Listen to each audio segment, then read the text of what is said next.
Hello అండి, ఈరోజు మనం గోబీ మంచూరియా ఎలా ప్రిపేర్ చేసుకోవాలో చూద్దాం. అది వచ్చేసి క్యాలీఫ్లవర్ తోటి చేస్తున్నాను నేను. మీరు కూడా చేసుకోవాలనుకుంటే ఈ టిప్స్ ఫాలో అవ్వండి. ముందుగా స్టవ్ మీద కుండ పెట్టుకొని కుండలో క్యాలీఫ్లవర్ ముక్కలు వేసుకొని వాటర్ వేసుకొని ఒక 70% వరకు ఉడికించుకోవాలి. ఇదో ఇట్లా ఉడకాలి, సగం వరకు ఉడకాల. ఇప్పుడు ఆ ఉడికిన ముక్కలను బొక్కల గిన్నెలో వేసుకొని వడగట్టుకోవాలి.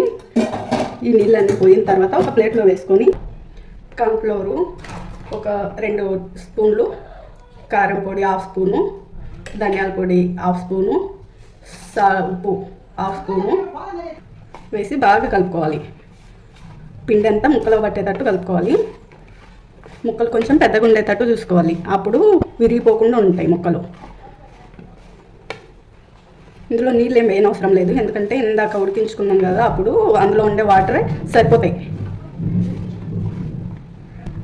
మీకు అవసరం అనుకుంటే రంగు పొడి వేసుకోవచ్చు. నేను ఇంట్లో వాళ్ళ కోసం చేసుకుంటాను కాబట్టి నేను రంగు పొడి వేసుకోలేదు. మీకు కావాలంటే వేసుకోవచ్చు, కలర్ఫుల్గా ఉంటాయి. ఇట్లా పిండి అంతా పట్టేటట్టు, ముక్కలో పట్టేటట్టు కలుపుకోవాలి. కలుపుకునేటప్పుడు కొంచెం చిన్నగా కలుపుకోవాలి, ఎందుకంటే ముక్కలు విరిగిపోకుండా ఉండడం కోసం. ఇప్పుడు స్టవ్ మీద కడాయి పెట్టుకొని అందులో నూనె వేసుకొని, నూనె బాగా వేడి కావాలి. వేడి అయ్యేంత వరకు వేడి చేద్దాం. నూనె బాగా కాగిన తర్వాత ఈ ముక్కలను నూనెలో వేసుకోవాలి. మంట ఎప్పుడు పెద్దగానే ఉండేటట్టు పెట్టుకోవాలి, మంట చిన్నగా పెట్టుకోవద్దు. మంట పెద్దగా ఉంటే తొందరగా అయిపోతాయి. ఈ కొంచెం ఎక్కువగానే వేయాలి.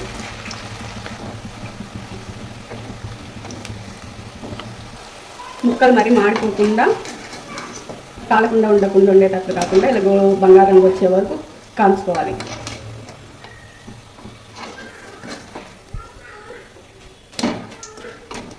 ఇప్పుడు ఒక గిన్నెలోకి కార్న్ఫ్లోర్ తీసుకొని ఒక చిన్న చెంచా కొన్ని వాటర్ వేసుకొని కార్న్ఫ్లోర్ కరిగేంత వరకు కలుపుకోవాలి. కార్న్ఫ్లోర్ బాగా కలిసిన తర్వాత దాన్ని కొద్దిసేపు పక్కన ఉంచుకోవాలి. గోబీ అయిన తర్వాత నూనె అంతా తీసి పక్కకు వంపుకొని ఇప్పుడు అదే ప్యాన్ పెట్టి ఆ ప్యాన్లో తెల్లగడ్డ ముక్కలు వేసి కొద్దిసేపు వేగనివ్వాలి. తర్వాత అందులోనే పచ్చిమిర్చి ముక్కలు, ఉల్లిపాయలు ముక్కలు వేసి బాగా వేగనివ్వాలి. ఇప్పుడు దాంట్లో చిన్న చెంచా సోయా సాస్,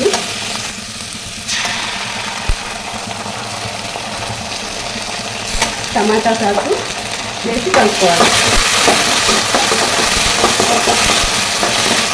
అందులోనే ఇందాక కలుపుకొని అది కార్న్ఫ్లోర్ వాటర్ కూడా యాడ్ చేసుకోవాలి.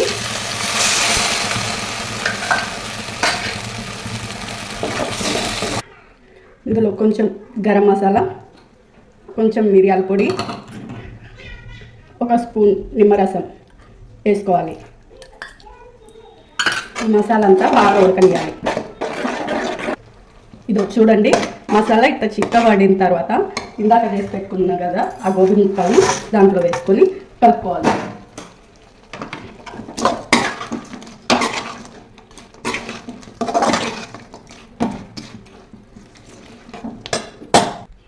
హెల్దీ మరియు ఇంట్లోనే తయారు చేసిన గోబీ రెడీ. బయట 70 రూపాయలు 60 రూపాయలు పెట్టే పని లేకుండా ఇంట్లోనే చిన్న సగం క్యాలీఫ్లవర్ ముక్కతో చేసిన నేను ఇది.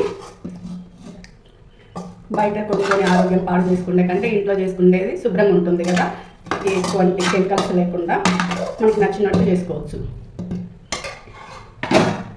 ఎట్టైనా ఇంట్లో చేసుకునేది హెల్దీగా ఉంటుంది కదా. ఇదిగోండి వేడి వేడి గోబీ రెడీ. నా గోబీ మీకు నచ్చితే మీరు ట్రై చేసుకోండి, సబ్స్క్రైబ్ చేసి లైక్ చేయండి. Thank you. స్టవ్ పై ప్యాన్ పెట్టి అందులో ఆయిల్ వేసి, ఆయిల్ కొంచెం హీట్ అయిన తర్వాత క్యారెట్ ముక్కలు వేసి కొంచెం వేగనివ్వాలి, ఎక్కువ వేగనివ్వద్దు.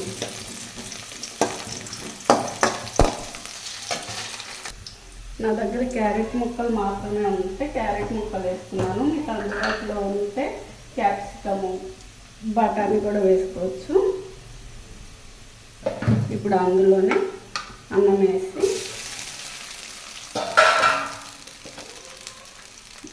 ఒక 1/2 టీ స్పూన్ ధనియాల పొడి, 1/2 టీ స్పూన్ గరం మసాలా, కొంచెం చాట్ మసాలా,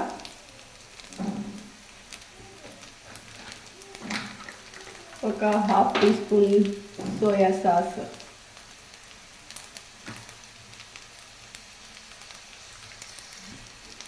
వేసి కొంచెం కలపాలి.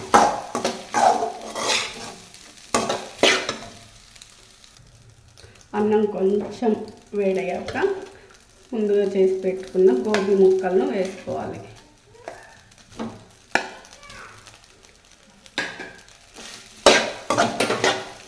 వేసుకొని బాగా కలుపుకోవాలి.